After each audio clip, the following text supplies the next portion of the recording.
So has Games Workshop hit its peak?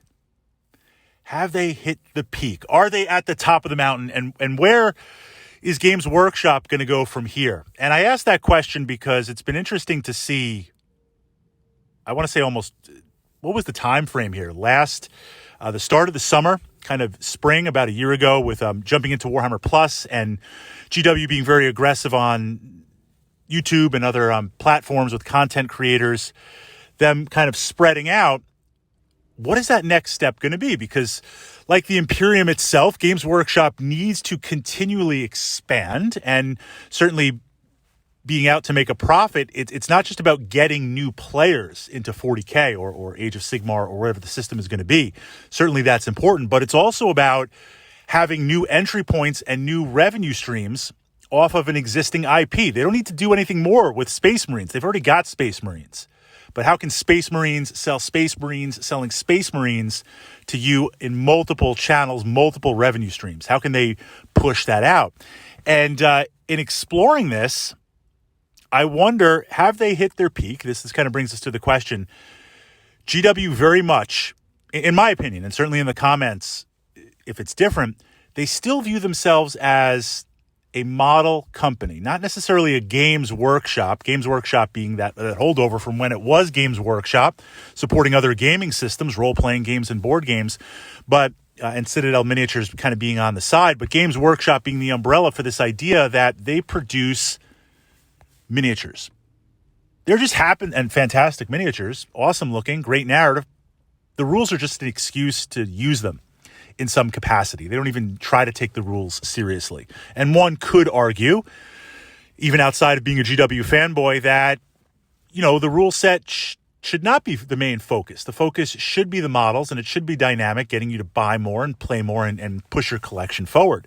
But from that perspective of viewing themselves as a physical company, they branched out into other areas. I think the biggest push, of course, over the years has been Black Library and the various narratives, whether it's audiobooks or digital books or old school printed books. We've all had a chance to explore 40K, Grim Dark, Age of Sigmar from that perspective, or back in the day, still a few floating around, a bunch of Dwarf Slayers running around in Warhammer Fantasy. There have been pushes into role-playing games, Dark Heresy back in the day, the re-implementation of Warhammer Fantasy roleplay. Side note, committing heresy here, possibly. I still continue to play Warhammer Fantasy 3rd Edition. I love the dice mechanics. I love the ability to add and subtract dice. I mean, I would say that is one of my favorite go-to role-playing games, especially because I can pull in miniatures and utilize it from that perspective. But that aside, jumping into role-playing games, it's been done. It was a nice revenue stream. Black Library put out some nice products that were exclusive before Fantasy Flight and other reprints now, but it's kind of been there, done that. The digital implementations, mobile games, they're out there, but how far can you really push that medium? The big medium that they've pushed very successfully, the whole Dawn of War and all that, and now Space Marine 2 coming out, or Space Marine the next chapter. I guess we uncovered many secrets together from that. In exploring that I believe has been a tremendous revenue stream and way to have Games Workshop develop things out, the video game medium. It's kind of funny how one of the things that kept BattleTech alive for all these years, I mean, yes, absolutely the dedicated fan base. Yes, absolutely that you have an excellent and stable rule set. But one of the things that kept BattleTech in the spotlight and was stronger than anything Games Workshop has, and continue to have is, for some reason, well, that's a vlog for another time, but the video games. So many BattleTech players jump in from the video games as an entry point. And literally over the years from back in the day, Windows 90-something, 5.8, Mech Commander, to the various incarnations on consoles and certainly online. I would say that's how most people know BattleTech. And then they're like, wait, this is actually a war game or a board game or a hex game. But GW was pretty successful with Dawn of War and has been with video games. But how much further can they take that? The boxed games and those sets, yes, Blackstone Fortress, I loved it. exploring other ideas that are out there like Warhammer Quest and the sets from that perspective. Absolutely fantastic. We used to call those the specialized games. Now they're the boxed experience. Wonderful, but a minor revenue stream, maybe a hill to the mountain. And I wonder how much more can you pump out with Warhammer 40,000? Yes, there's going to be box sets. Yes, there's going to be exclusives. Yes, there's going to be re-imaging more and more and more to get you to buy and buy and buy, but that's building on something that's existing, which they want to do, but opening up something new. Now, long live the old world.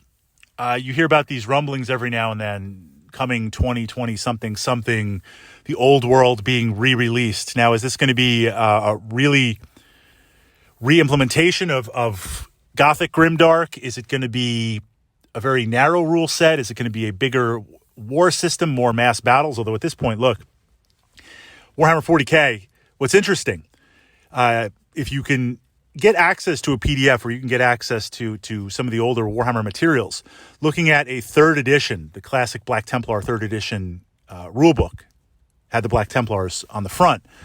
You look at what a 1,500 point army is. Now, of course, points have changed and things are different over the years. But you look at, hey, for Warhammer experience, this is what the army looks like. And it's got a Blood Angel army, and my man's got like 2 tack squads, an assault squad, a rhino, and a dreadnought. Like that, or like a land speeder. Like that's the army. Now you look at that and you're like, bro, my Mordheim, my Grimdark warband or my Necromunda warband, my skirmish army has more models than that. I mean, 40K back in the day, Apocalypse, Mega Battles Apocalypse, whoa, supersized 40K. Now it's like, well, that's like a standard game. Like the games for 40K have gotten so much bigger, which Games Workshop wants you to push around hundreds and hundreds of models. But that scale can't really go much bigger. The most that they can do is get you to buy miniatures and cycle and swap them in and out. And certainly that works.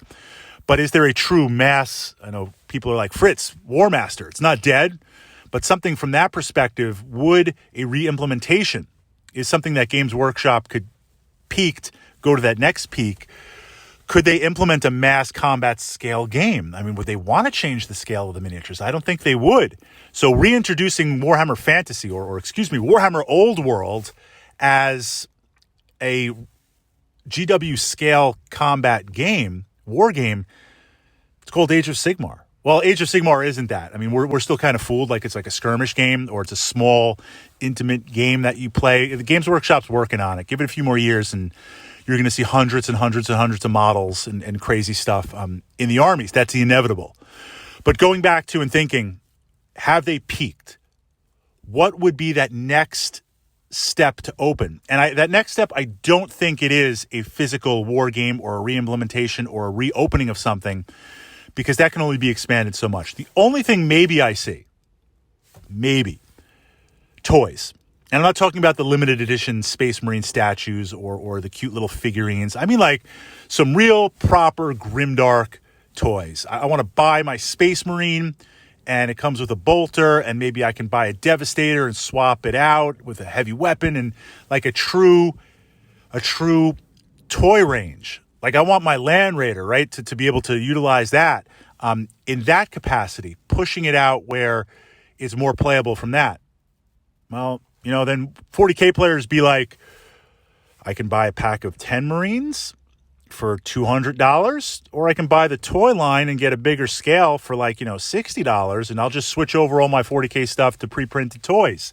I mean, that maybe not be that extreme, but I think that's an area where if they push into the toy range, that or collectible scale, we can change the name of it. Push it out from that, kind of like Hasbro Pulse does with the Transformers. Push it out in that direction. I think that would bring it to the next peak. Otherwise, I just wonder how much more can Games Workshop expand?